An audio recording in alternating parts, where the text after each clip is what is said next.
Welcome to Backyard Cigars. And today I have something from Alan Rubin, Alec Bradley and Company. This is the Magic Toast. So the story behind the Magic Toast, as is listed on their website, is that Alan Rubin and a couple of his executives had a flight delayed, and they decided to take a trip over to one of the farms. When they got to the farms, they were inspecting some of the tobacco that was there. They found that it was basically almost ready. They gave it a couple of samples. They rolled some things up, tried it out, and found it to be delicious, and decided that they would put it out as soon as possible. And they sat down and poured themselves some whiskey, and thus the name Magic Toast. So this is 5x52. It sports a Honduran wrapper. It sports a double binder, Honduran and Nicaraguan, and fillers from Nicaragua and Honduras as well. And as we all know, Alan Rubin and Company, Alec Bradley, are always putting out very good quality cigars. So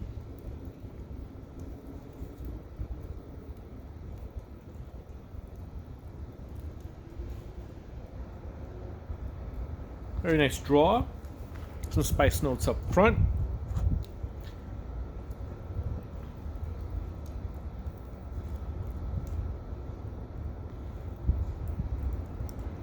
This is Maduro wrapper, and it is rustic as heck. I mean, it is just... Originally, it's very oily, and it's been in the humidor for about 3 months, not less, maybe 2 months, at about 64, 65 RH. And it has a really good aroma so far. That what I'm getting, it's kind of windy out here today.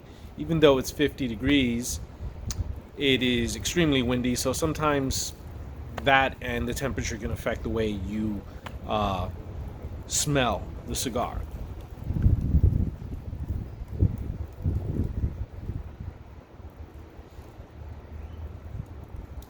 Good draw. But I'm going to take a little bit of time with this, and I'll be right back.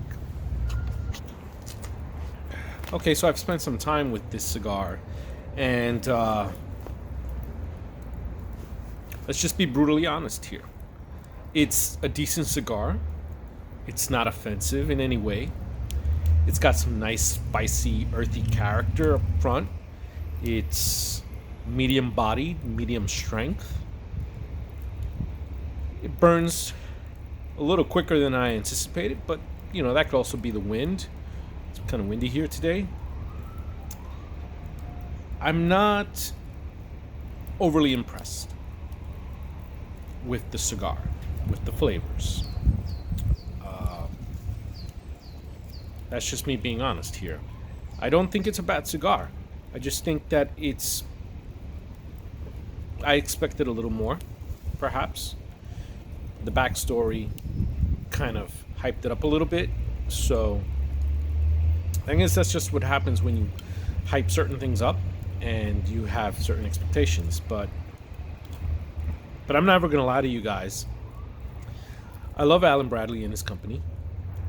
And I love what they do with tobacco. And I love a lot of their cigars. And I think that they are incredibly creative and put out great stuff, but I'm never gonna sit back and just, you know, pour on the love just because.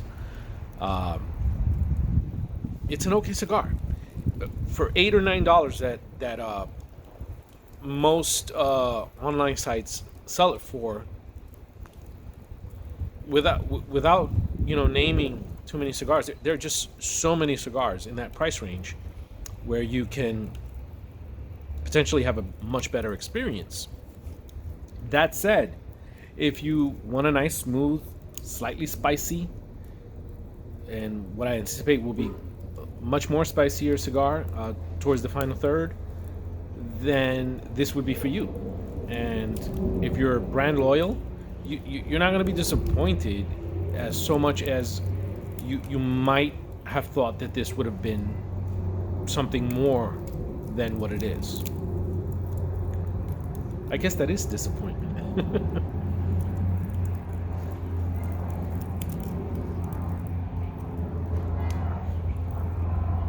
but the cigar has gotten better from first, second, third. I mean, it's just progressively gotten better.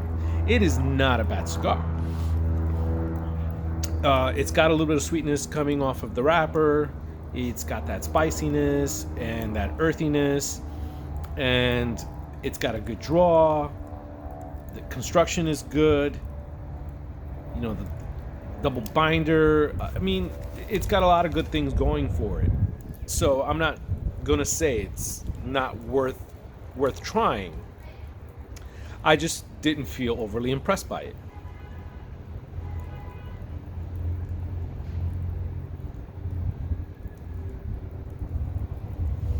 That said,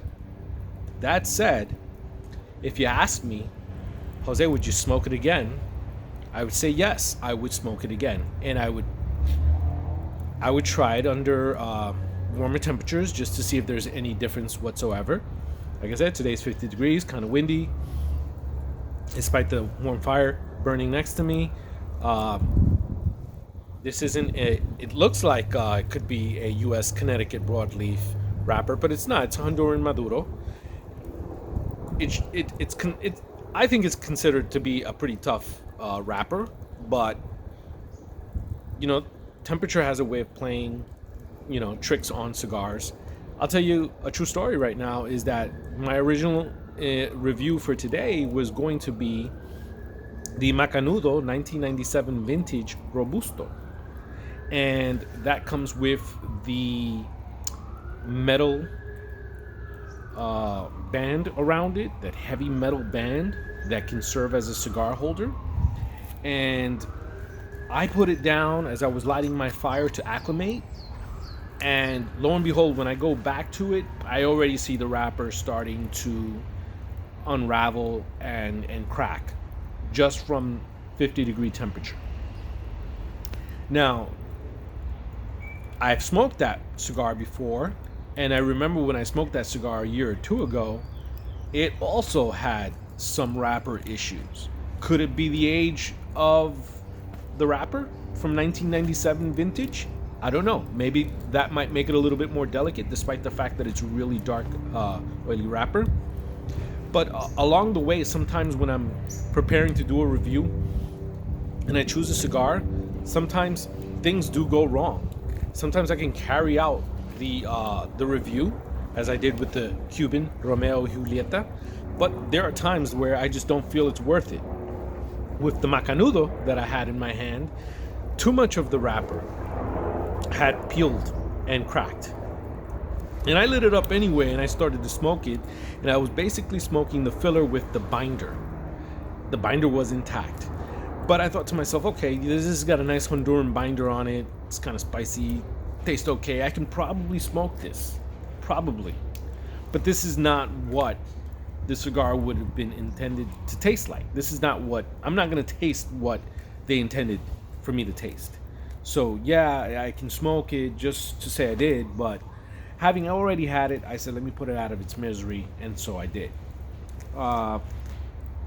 Some time ago, I had a Montecristo Edmundo Medianoche, and that one was a very interesting cigar, which I will revisit and will retry, but that turned out to be a plugged cigar, and I tried giving it a poke and making it work, and it just wouldn't.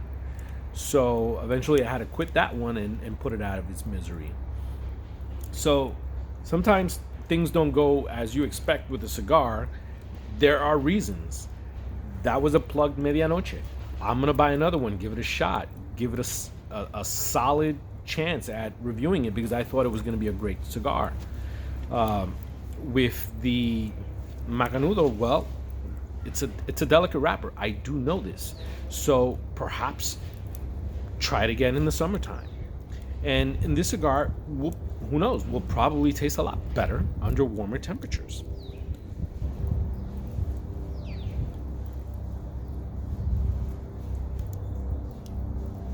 But it's got good flavor, and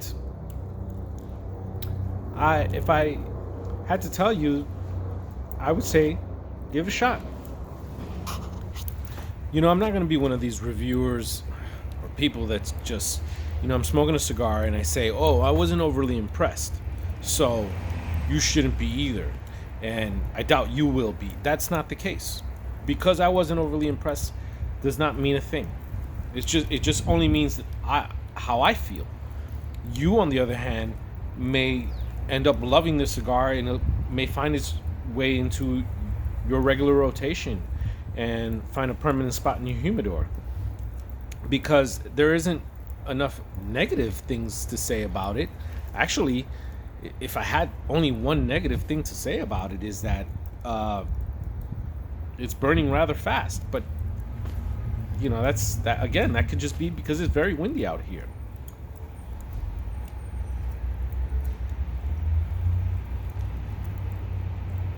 Smoke output is good. I'm gonna call this review as a review that I will revisit and retry this cigar under warmer temperatures. I just wanted you to know that I tried it and what I thought of it in this initial experience. So I hope what you take away from this is that a review is only one person's interpretation, one person's view, obviously, of their impression, and of course subject to their taste. So